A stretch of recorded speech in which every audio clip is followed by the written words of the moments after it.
Every year in the US, about 26 million animals are used for animal testing.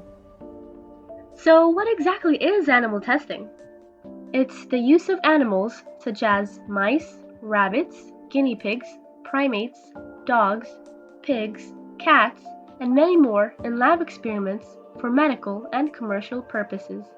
This tests the safety and effectiveness of new medical products and industrial products, such as household cleaners and cosmetics. Animals are used to develop medical treatments, determine the toxicity of medications, check the safety of products, and more. Animal testing is not new to science. We humans have been tormenting animals for quite a while now.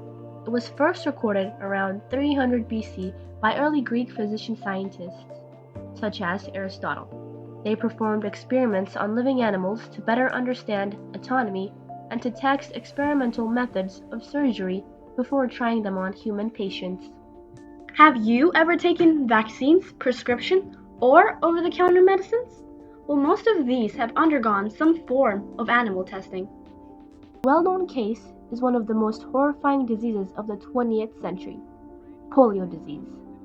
According to the Foundation for Biomedical Research, 35,000 people were diagnosed with polio each year. With the help of thousands of monkeys, cows, chimpanzees, and human volunteers, a polio vaccine was produced by growing the virus in monkey kidney cells. Now, over 99% of polio worldwide is gone.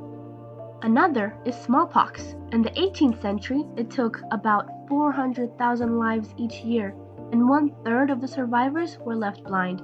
The vaccine was produced using cowpox material by extracting it from cows and calves. Without animal testing, we would probably not be where we are today in terms of medical advances. But animal testing is unethical and should be banned.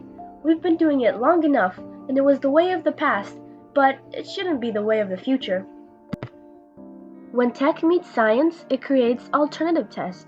Alternatives include computer models, biochemical or cell-based systems, in vitro test tube methods, human data banks, and high-speed computers that can put human data together.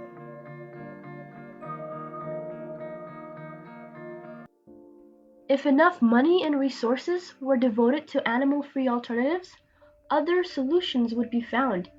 Alternatives are more effective because it's easier to control all the variables, cheaper, faster, more precise. For example, rat developmental toxicity test would cost $50,000 if the experiment was done through animal testing. It would only cost $15,000 through an alternative vitro test. According to PETA, more than 90% of science discoveries from experiments on animals fail to lead to human treatments. The outdated system of animal testing continues to be used. Animals are caged and practiced on today. We need to end this animal cruelty. These animals live in metal boxes their whole lives.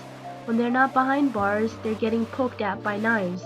The few animals that have made it out alive of the facilities show signs of PTSD and psychological problems.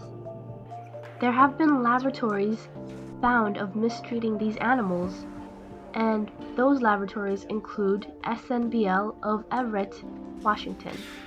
They've been investigated for the deaths of 38 primates from dehydration, suffocation, hyperthermia, and seizures. On test animals, chemicals are rubbed on shaved skins or dripped into their eyes without any pain relief. Animals are sometimes intentionally made ill in order to test the cures, and most live their whole lives in their cages and can no longer live on their own without support. The Animal Welfare Act signed into law in 1966, and it's the only federal law there is that protects animals in research facilities, exhibitions, and transport. One problem is, it doesn't cover up to 95% of the animals that are being used. It doesn't cover rats, mice, fish, and birds. This allows these animals to be mistreated more than they already are. Unlike the US, the EU, Norway, Israel, and India have all placed bans on animal testing for cosmetics. What can we do to help fight against animal experimentations? The PETA has provided a list.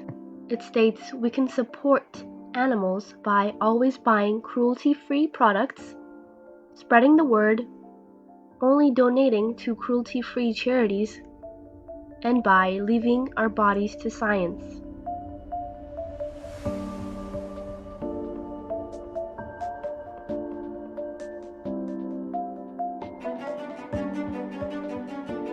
In 2018, millions of animals' lives were spared as major companies, universities, and even countries did away with cruel experimentation. They're shining a light on what these extremely powerful and profitable corporations are doing.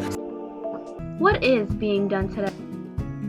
There are many organizations and programs out there in favor of banning animal testing. PETA, People for the Ethical Treatment of Animals, is one of the largest organizations.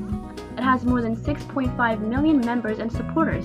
It helps animals through cruelty investigations, animal rescues, celebrity involvement, and protest campaigns.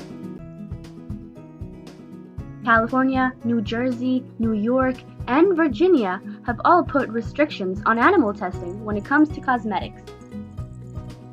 Protests are one of the most effective ways of getting people's voices heard. Many people have taken a stand for animals. People at universities like UCLA have decided to protest. People killed rabbits in pregnancy tests.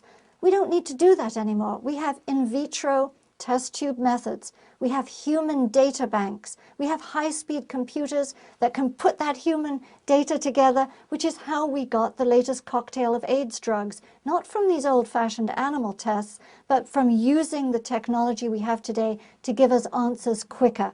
So I think we need to get away from this grant-dependent business of continuing to use animals, because we did for hundreds of years, and pay attention to biotechnology, to non-animal technology, to the human DNA, which is sequenced on the web. I mean, the world is open to us. We can't cling to this old-fashioned, cruel methodology.